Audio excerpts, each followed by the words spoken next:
So mga kababayan, ito pong multo ni Marcos ay gusto po nating balikan at maipahayag sa ating talakayan ngayon ang mga katotohanan that beyond and more than the 1 trillion pesos crime of the century na plunder of the flood control projects, mayroon pa pong mga nauna ng mga umaalingasaw na rin at talaga namang dapat huwag kalimutan na mga iskandalo ng pagkakaroon ng korupsyon at malaganap na pagnanakaw sa kaban ng bayan over and above the existence of the 1 trillion pesos na pandarambong sa flood control project. At yun po ang konteksto kung bakit ang title natin ngayon sa ating live stream, Balitang Talakayan with Ka Eric, mga multo ni Marcos. Siyempre, aside pa po ito sa katotohanan na inaamin mismo ni Marcos Jr. na ang isa sa kanyang special advisor at consultant ay ang masamang espiritu ng kanyang tatay na namayapang diktador na si Marcos Sr. Sabi niya, maybe I would creep out someone or more of you if I tell you that I talk to the spirit of my father. Hindi ako clinical psychologist, pero in behavioral science na natutunan natin, yun po ay isang hallucination. Hallucination po yun. At usually, ang hallucination ay bunga po ng number 1, nagkaroon ka ng traumatic injury sa brain. Number 2, nagkaroon ka ng traumatic emotional and mental stress na problemang pinagdaanan, pwede ka magkaroon ng hallucination.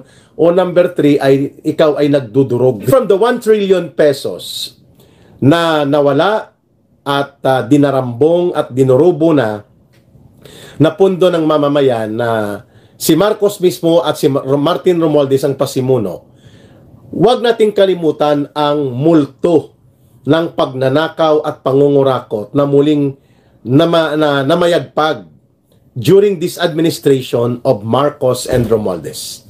Number 1, hindi po natin dapat kalimutan na under Marcos Jr. patago at hindi na nila ngayon ibinubunyag sa mga mamamayan ang status po ng Maharlika Diskarte Fund. Ang Maharlika Diskarte Fund ay isa sa mga pet projects ni Marcos at nila Romualdez. Noong 2022, hindi pa po umiinit ang puwet nila sa kanilang pagiging mga bagong halal na opisyal ng gobyerno, ay kaagad na sinimula ni Marcos at ni Romualdez ang Maharlika Investment Act. At dahil dito, ay naipasa at hindi po masyadong natutulan o natutukan ng taong bayan ano ang implikasyon nitong Maharlika Diskarte Fund. Ito po ay parang sovereign wealth fund kagaya po ng 1MDB ng Malaysia at ang sovereign wealth investment fund ng bansang Norway. Subalit ang mga ito po ay mayroong pagkakaiba sapagkat ang Norway, ang kanilang annual per capita surplus is around $340,000, ang equivalent po ng surplus na kayang makuha ng kanilang mamamayan from the state sa kanilang pundo na nakukuha mula sa maunlad na ekonomiya. Mantakin mo, $340,000 ang equivalent po ng surplus per capita na pwedeng makuha ng isang mamamayan ng Norway. Sa Malaysia po, ang 1MDB ay ginamit din po ang surplus o mga tubo sa investments ng Malaysian government at tinipon nila. Ang problema po ay pinatakbo ito ng isang sindikato na personalidad na nagngangalang Patrick Mahoney. Itong British-Swedish national na si Patrick Mahoney, muntik nang maging Patrick Mahorny, ano? Akala ko porn star, no? Ang mga sikat nung panahon namin ni Jay Hans na mga porn star, na mga male porn star ay sina Peter North, Randy West. Akala ko itong Patrick Mahorny ay porn star. Ito pala ay convicted criminal on financial and economic crimes resulting to investment manipulation and financial fraud. Convicted ito with a sentence of 6 years imprisonment. Sa bansa po nila sa Switzerland, subalit nag-appeal at nakapag-travel at napunta sa Pilipinas. Ito po ang arkitekto ng Maharlika Diskarte Fund, parang consultant pala ito nila.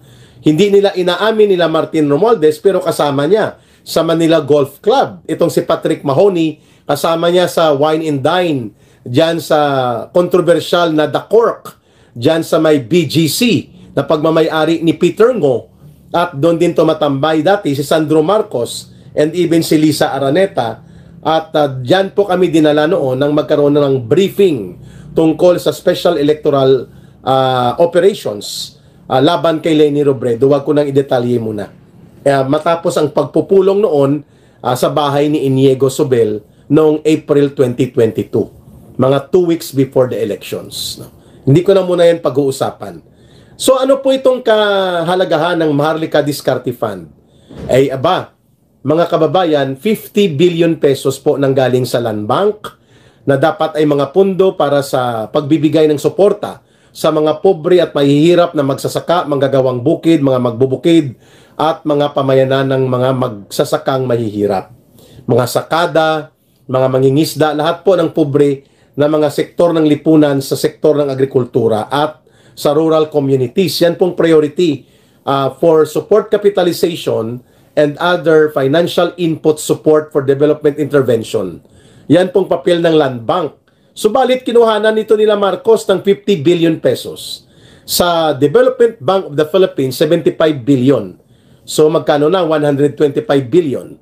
Sa Central Bank, mga 200 billion. And then other surplus na kinuha ni Marcos. Hindi natin maperme ang data kung nakakuha ng tag 62 o 65 billion pesos sa SSS o sa GSIS ay dahil po walang transparent updates saan galing po ang capitalization and pundo ng Maharlika Diskarte Fund ni Marcos at Romualdez, 500 billion pesos. And almost 2 years into the so-called implementation, walang malinaw po na patutunguhan kung anong nangyari. There is no audit report kung ito ba ay sakop ng Commission on Audit. There is no supervision and oversight kung ito ba ay under the Office of the President. Ito ba ay under sa Office of the Executive Secretary. Walang opisinang malinaw po ito, no? Sir, wag masyadong gabi. Sorry po, no? Have to go for work, sir. Okay lang, Jomar Esteban. Mag-replay na lang kasi ngayon lang po ako nakarating. Late na rin po ang pagdating ko. I'm sorry po. I hope that you can go for a replay. El Saro, Aristotle ko is watching. Watching from England. Hindi ko rin po sinasadya. I'm sorry. Mag-replay po sa iba na hindi makakapagtapos ng ating live. At kaya nga po tayo nagdududa dahil ang 1MDB ng Malaysian government ay nalugi po ng 1.8 billion dollars. 1.8 billion dollars po ang nalugi at nawala sa 1MDB ng Malaysia dahil po kay Patrick Mahoney na naging isang criminal operator pala for financial and investment manipulation.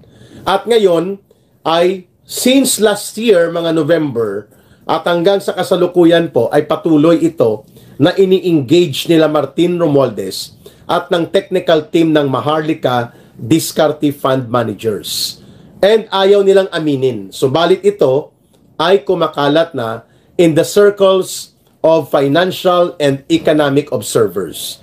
Nababahala po sila sapagkat ang nag-booking mismo nito ay ang Sarawak Media Online na naka-base po sa Malaysia at sinabi nila na hinahanap ito ng Malaysian government at na-convict ito sa financial fraud and investment manipulation sa Switzerland. Itong si Patrick Mahoney at nakikita sa Pilipinas at nakatira daw sa Alpha Land, Alpha Suites. Malapit lang po ito dyan sa may area ng McKinley Road kung saan din po ang bahay ni Romualdez sa gilid lang po ng Forbes Park din. Klaro na mayroon talagang mga nakakaduda na mga sirkumstansya itong pagkakaroon ng personalidad na si Patrick Mahoney na ang very similar to Maharlika Diskarte Fund na pundo ng Malaysian government ay nalugi ng 1.8 billion dollars mga kababayan at ngayon hindi na na-recover at tumakas at nagtago itong si Patrick Mahoney. Kaya po tayo nagsasabi na parang ghost, multo, itong Maharlika Diskarte Fund dahil walang update. Wala pong malinaw na mga reports at hindi po klaro kung sino ang nag-o-audit nitong pundo ng mamamayan na inilagay po sa Maharlika Diskarte Fund. Ano ang oversight at ano ang accountability ng mga namumuno ng napakalaking pundong ito? 500 billion pesos.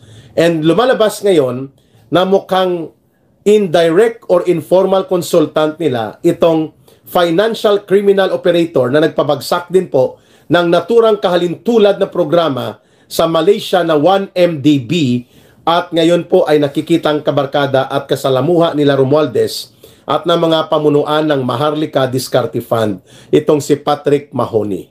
That's another ghost na dapat po nating pag-usapan sa multo ni Marcos Jr. over and above dito po sa 1 trillion pesos na tinatawag pong na crime of the century. Pangalawa, hindi rin po malinaw at walang update at walang pag-uulat si Ginoong Marcos sa taong bayan hinggil sa 129 billion pesos po na ibinenta nila ang value ng 25,000. Kasi 25 tons eh. For every 1 ton, 1,000 kilograms. So 25,000 kilograms po ng gintong reserba ng Central Bank o ng ating bansa ay naibenta na 129 billion pesos. At sabi nila, pinangtapal daw ito sa mga nawalang pondo dahil po sa pandarambong at pangungurakot. O bakit itinago yan sa taong bayan? It is a fundamental right of the people na maimpormahan at ma-update po tayo hinggil sa mga kaganapang pangpinansyal at pananalapi ng ating gobyerno. Lalo pa kung ang mga involved dito ay ang paggamit o pagkawala ng mga pondo na may kahalagahan at value sa buong ekonomiya natin like the gold reserve. 129 billion pesos po ang alleged na hindi may paliwanag ni Marcos saan ginamit at saan napunta. Walang investigasyon at walang hakbang para ito po ay singilin kay Marcos. Pangatlo, ito pong 119 billion pesos na Philippine Deposit Insurance Corporation Fund na pinasentro din ni Marcos sa National Government Treasury, hindi na rin po ngayon nalalaman saan ginamit, saan napunta ang 119 billion pesos na PDIC fund. Ito po ang ginagamit para sa mga bank run o mga pag-collapse ng banking system, ay at least po may makukuhang insurance support ang mga depositors. Ang reserbang pondo na 119 billion pesos mula po dito sa PDIC o Philippine Deposits Insurance Corporation, which is a JOCC by the government, owned by the government, hindi po may paliwanag saan napunta. So tatlong multo na yon. Ang pang-apat na multo, magkano ang pinarelease na unprogrammed appropriations ni Marcos? Kasi ang lumalabas, 4,000 flood control projects in 2023 and 2024 ang pinunduhan ng unprogrammed appropriations. And by operations of law under Executive Order 292, only the President can make a final approval for the release, utilization, and charge of projects na ang kanyang source of fund ay ang unprogrammed appropriations. Magkano po ito? May lumalabas na data, 480 billion pesos. May nagsasabing 500 billion pesos. Ang mga report na nababasa ko.